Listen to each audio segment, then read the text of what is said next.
Sejam bem-vindos à nossa linha do tempo do futebol brasileiro, parte 15. Curta e se inscreva.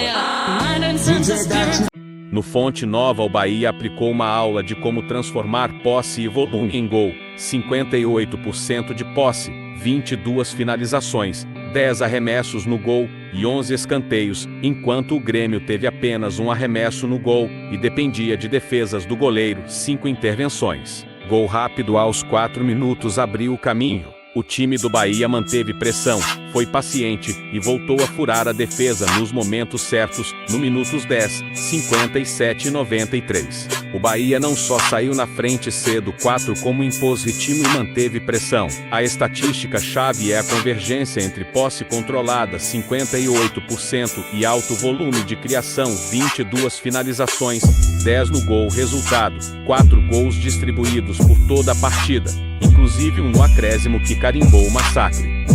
O Bahia fez o trabalho completo: paciência no toque, intensidade nos corredores e ferocidade nas finalizações. O Grêmio viveu da função do goleiro e teve incapacidade de transformar posse em perigo concreto. Num jogo atrasado, em plena Fonte Nova, o Bahia fez o que se espera de um time mandante: controle do jogo com 54% de posse, mais trabalho ofensivo, 16 chutes, 5 no gol e superioridade em escanteios, 6 contra 5. Ainda assim, o placar ficou magro, 1-0. O Internacional teve menos bola, 46%, e menos finalizações, 8, mas foi competitivo. O goleiro do Inter trabalhou 5 defesas. O Bahia controlou o mapa do jogo. Estatisticamente, 54% de posse, 16 chutes, 5 no gol e 6 escanteios, tudo indica iniciativa ofensiva e tentativa de controlar o fluxo. Ainda assim, o placar foi mínimo, 1-0, porque no futebol a eficiência no último terço e a capacidade defensiva do adversário pesam muito. Esse jogo repete a velha história sobre controle versus objetividade. O Bahia fez o trabalho, criou mais, mas o resultado mostra que espaço e bola não são sinônimos de gols sem precisão no terço final. Enquanto o Inter, apesar de buscar o tempo todo, não conseguiu ser feliz em fazer o gol. No Castelão aconteceu o velho roteiro do futebol: o time da casa acumulou volume, o visitante pagou a conta em momentos de verdade. As estatísticas dizem muito e mentem pouco. Ceará, 48% de posse, 17 finalizações, muito volume, 9 escanteios, criou, pressionou, gerou desconforto. Porém, só 3 chutes no gol e 2 defesas a favor. Muita tentativa, pouca precisão.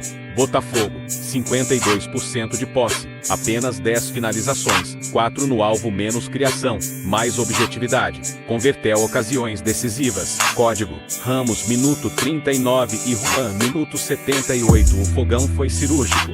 O que definiu 2-0 não foi sorte, foi inteligência. O Botafogo compactou linhas no momento certo, explorou saídas em velocidade e castigou as transgressões do adversário com transições objetivas. O Ceará produziu volume, mas raramente chegou com qualidade no terço final. A diferença entre tentar e conseguir. Taticamente, é uma lição: pressão sem penetração é espetáculo, eficiência sem espetáculo é resultado. Na Neoquímica Arena, o Corinthians compôs uma lição sobre domínio com propósito, com 65% de posse, 9 finalizações, 5 escanteios e controle territorial perceptível. O Timão não apenas fez a bola girar, transformou o terreno em armário tático, onde a paciência virou instrumento de pressão. Meicon definiu o jogo aos 49, um gol que foi a consequência natural da superioridade posicional, não um acaso. O Atlético Mineiro, pelo contrário, apareceu como espectador reativo, 35% de posse, 7 finalizações e praticamente nenhuma presença incisiva no terço final. Os números contam a história. O Galo teve instantes, alguns contra-ataques, mas faltou agressividade na finalização e presença de área. As 15 faltas do Corinthians contra 19 do Atlético mostram um duelo físico. Mesmo assim, a equipe paulista impôs ritmo e conseguiu a réplica decisiva. Se o placar diz 1-0, o roteiro mostra um domínio que poderia ter sido mais óbvio no marcador, mas, no fim, a vitória do Corinthians é a síntese do futebol que respeita espaços, pressiona com paciência e finaliza buscando o gol.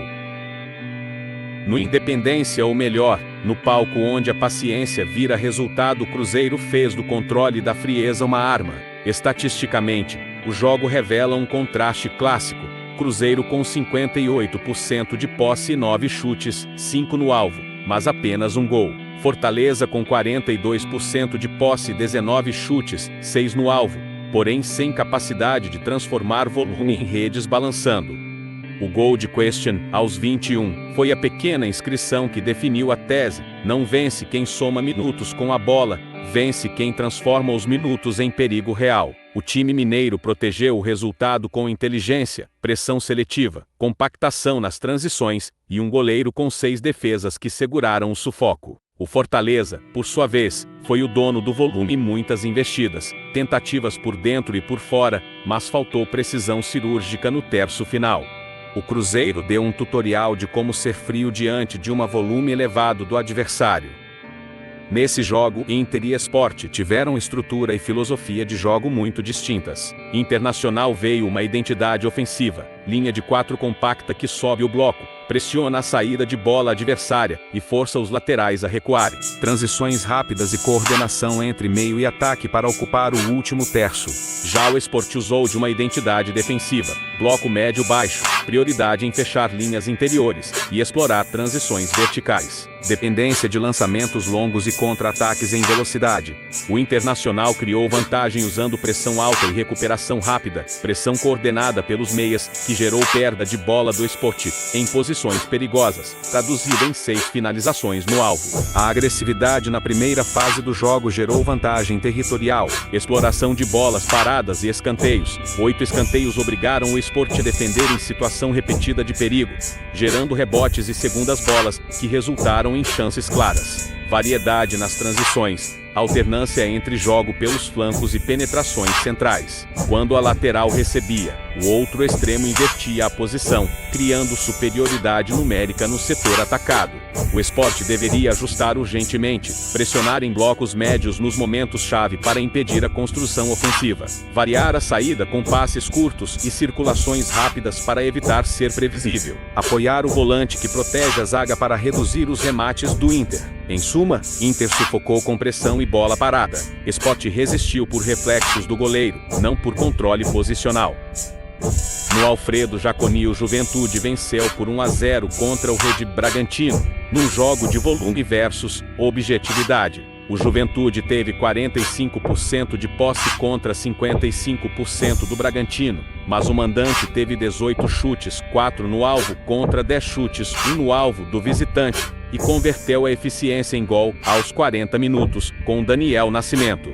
O jogo foi truncado, 24 faltas do Juventude e 22 do Bragantino, 4 escanteios contra 2 do Braga respectivamente, e um Bragantino que precisará rever a última combinação de passe no último terço. Juventude construiu perigo, porque o Bragantino teve bola mas pouco perigo real. Quem teve bola não venceu, quem criou perigo sim. No Morumbi, o Mirassol teve abordagem pragmática, bloco compacto, transições verticais rápidas, finalizações objetivas e exploração de bolas paradas. 8 finalizações no gol mostrou eficiência, enquanto o São Paulo tentou manter uma abordagem posicional, 62% de posse, circulação e desgaste do bloco adversário, mas faltou penetração entre linhas e finalizações eficazes no último terço. Porque o Mirassol foi decisivo, transformou 12 finalizações em perigo real. Goleiro adversário fez 5 defesas, aproveitamento de rebotes e bolas paradas. E porque o São Paulo falhou, posse elevada mas falta de finalizadores posicionais e ações imprevisíveis. Muitas finalizações travadas ou bloqueadas antes do chute final. Ajustes recomendados. Mirassol mantém a compactação e varie inversões de jogo. São Paulo forçar penetrações, use laterais verticalmente e insira infiltração entre linhas. São Paulo teve 62% de posse, mas foi Mirassol que foi letal nas finalizações, 8 finalizações no gol e 5 defesas que mudaram o jogo. É a diferença entre controlar o jogo e ser eficiente quando importa tática e mentalidade que decidem partidas.